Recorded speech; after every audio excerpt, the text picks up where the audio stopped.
So let's flip through the house binder. The first page is a pretend play page, which is the dress up and the laundry room page. The dress up page has a boy or a girl kit option available when you buy. Let's say, for example, with the girl kit, you get a doll, you get 4 different garments. Similarly, with the boy kit, you'll get the boy doll and 4 different garments. So this is just a very, very typical pretend play activity. The doll is removable, so you can always take it around and use it elsewhere. Now, let's say I want to launder this t-shirt.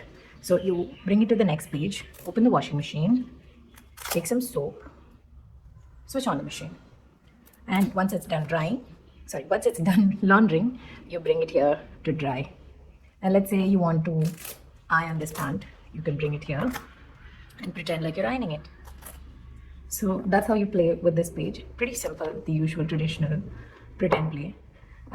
Just one thing that I wanted to add on to what we have as an additional accessory is this suitcase. Now this is actually a shape sorting activity. You can see that all the garments have their outlines here.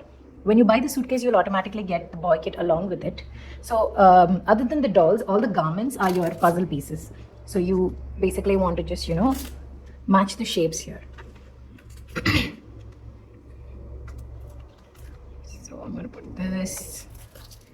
There's the dungaree, the pant, another pant, and the last one is, the pink t-shirt. So, see, the shape sorting is done in the suitcase and shuts closed. You can always carry the doll along with it like that. It's a very, very cute accessory. This is available separately, but it will be available as an add-on option to the page that we have. The next page is a color-related activity, color and patterns. So the first one is a pill sorting activity where you get 7 different pills of different colors, right? So how you work with this is the 7 colors are pockets here, and they indicate the 7 days of the week and the 7 colors of the rainbow. So with this, they learn to correlate the days along with the colors of the rainbow. So let's say I'm going to do Vibgyor, right? So violet, indigo, blue, green, yellow, orange, and red. So let's start with Monday. Monday is for violet, Tuesday is for indigo, Wednesday is for blue, Thursday is for green, Friday is for yellow, Saturday is for orange, and Sunday is for red. So all you have to do is give the pills here and ask them to sort out based on the color. And while they're sorting, they get to remember these 7 days or 7 color concepts. It's an easy way to understand certain things. The next is a color and pattern related activity. So you'll get 4 different pairs, 4 different slippers. These have different patterns on their front. So you can see that it's a very, very minimal difference. It's just like, a mild shade difference. But this makes it more difficult for them to see if it's the right pair. Obviously, the bases are the same color. So I'm trying to make it a little easy for them. But then the next hard part here is to identify left and right. So let me say you've already picked up the black pair of shoes. Now you're going to slide this onto the slippers, which teaches fine motor. At the same time, you're just going to, check which is right and which is left. Obviously, if you put it on the wrong foot, it's not going to look very natural. So I'm just going to slip this on now. But let them explore. Even if they do it wrong, you're just going to ask them to see it again and check if it looks normal. So that's this activity. The next page is a shape-related activity. The first side is obviously very, very simple. It teaches you basic shapes like the hexagon. And these are easy to correlate because of the background color that we've given. You can see that there's an outline here. So that will just allow them, make it a little more easy to identify. And because the theme of the binder is house, we have, the house and the backyard. And every shape indicates a certain item. So the circle with the sun, diamond with the kite, hexagon was just like a piece of the tree. The blue square is the window, the brown rectangle is a door, and the red triangle is the attic. The next is kind of like a very, very tricky and difficult page. I'd suggest beyond 4 years of age is when you actually introduce this page to your child. It comes with a felt cloth here, and it has 4 different slots where you can sew the buttons. It has a plastic needle with a pouch here, so you don't lose the needle. But don't worry, you won't lose it because the thread is attached to the main page. So you're never going to lose this part. And this felt cloth can be secured to the page, so you don't lose this as well. But when you're doing the activity, you have to take the page out. You'll get 4 different buttons of shapes and colors. So first thing obviously is identification of the shape. So if your child is still young, you can just use these to identify shapes. I'm going to start with the pink heart. So first obviously is to identify and match with the holes. So this has 4 holes and this has 4 holes. So any particular place they can choose, and they're just going to keep the button, align it with a hole.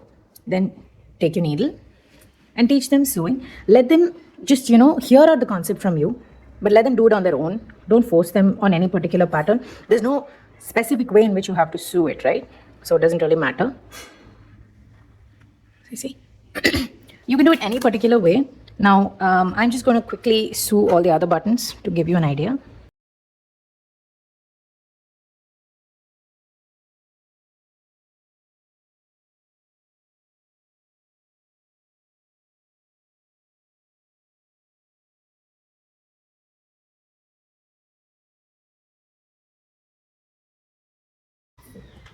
The next activity is a number related activity. So we have a clock here and 2 arrows. Very, very simple. All you have to do is tell them that the small arrow is going to indicate the hour and the larger arrow is going to indicate the minutes, and then give them different combinations to kind of see what the time is. Or you can also look at the time right now at your home and ask them to, place the arrows in a similar manner. The only thing that may be a little difficult for them is when you're doing, say, 12 o'clock or, anywhere where the arrows are going to, lay one on top of the other. But since you're going to tell them that the small arrow is going to indicate the hour, you can always allow them to, move around and see what the real number is. Now, this is for younger kids. Over a certain period of time, they're going to know what the sequence of the numbers are. So they'll automatically be able to identify the number even without being able to see it. The next page is a currency page. This is what we call the money pouch. We have fake Indian currency here, which is also made up of felt.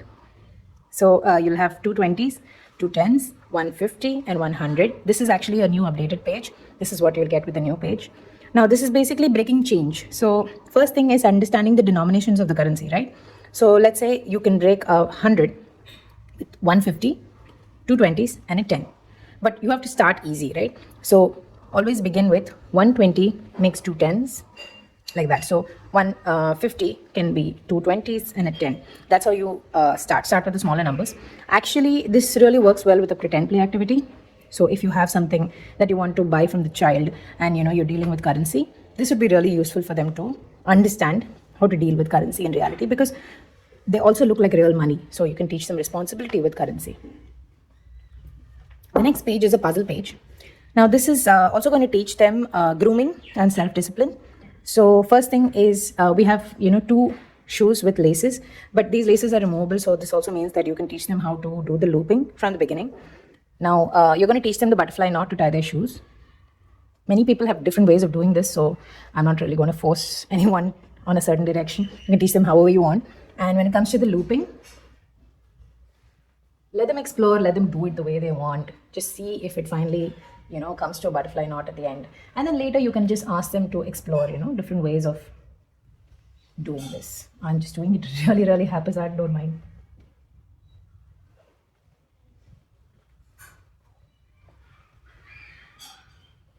So like that.